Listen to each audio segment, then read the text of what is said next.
বাসার ভেতরে হাজার হাজার মৌমাছি, তাও আবার শোয়ার ঘরের ছাদে। ওই বাড়ির ভেতরে এখন পর্যন্ত ৩টি মৌচাক পাওয়া গেছে। ধারণা করা হচ্ছে বেশ কয়েক বছর ধরেই ঘরের ছাদের প্লাস্টার বোর্ডে এসব মৌমাছি বাসা বানিয়েছে।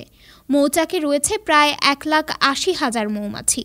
স্কটল্যান্ডের ইনভারনেস শহরের এই বাড়িটি নিয়ে একটি প্রতিবেদন প্রকাশ করা হয়।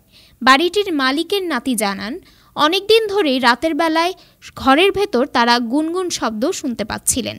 প্রতিবেদনে বলা হয়, প্রতিটি চাকে প্রায় ৬০,০০০ করে মৌমাছি রয়েছে। ইতোমধ্যেই মৌমাছি চাষ করে এমন প্রতিষ্ঠান লচ নেস হানি কোম্পানিকে এসব মৌমাছির চাক অন্যত্র সরিয়ে নেওয়ার অনুরোধ করেছেন বাড়িটির মালিক। কোম্পানিটির পক্ষ থেকে জানানো হয়েছে, মৌমাছির চাক অন্যত্র সরিয়ে নিতে কয়েক সপ্তাহ এসব চাক পর্যবেক্ষণে রাখা হবে। আগামী বছর এসব চাক থেকে মধু উৎপাদনের পরিকল্পনা করা হচ্ছে।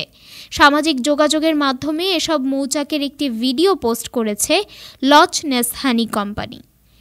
সেই ভিডিওতে একটি বিরাট মৌচাকে হাজার হাজার মৌমাছিকে উড়তে এবং নড়াচড়া করতে দেখা যায়। কোম্পানির দক্ষ কর্মীদের ধারণা, বাড়িটির ভেতরে থাকা ৩টি মৌচাকের একটি মৌচাক প্রায় ৭ বছরের পুরনো। বাকি দুটি গত কয়েক বছরের মধ্যে তৈরি হয়েছে, তবে ৩টি মৌচাকই স্বাভাবিকের চেয়ে অনেক বেশি বড়। লচ নেস হানি কোম্পানির মালিক অ্যান্ড্রিউ কার্ট জানান, ঘরের প্লাস্টার বোর্ডের ভেতরে যে পরিমাণ মৌমাছি রয়েছে তা তিনি ধারণাও করেননি। তিনি জানান, প্রথমে মৌমাছিদের অবস্থান বুঝতে থার্মাল ইমেজিং ক্যামেরা ব্যবহার করা হয়।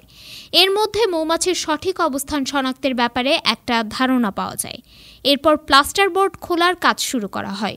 ধারণা করা হচ্ছিল প্রতিটি মৌচাক ৩ ফুট হতে পারে, কিন্তু বোর্ড খোলার পর দেখা যায় এক একটি মৌচাক ৬ থেকে ৮ ফুট লম্বা। অ্যান্ড্রিউ কার্ট বলেন, আমি এ পর্যন্ত যত মৌচাক দেখেছি তার মধ্যে এগুলো হচ্ছে সবচেয়ে বড়।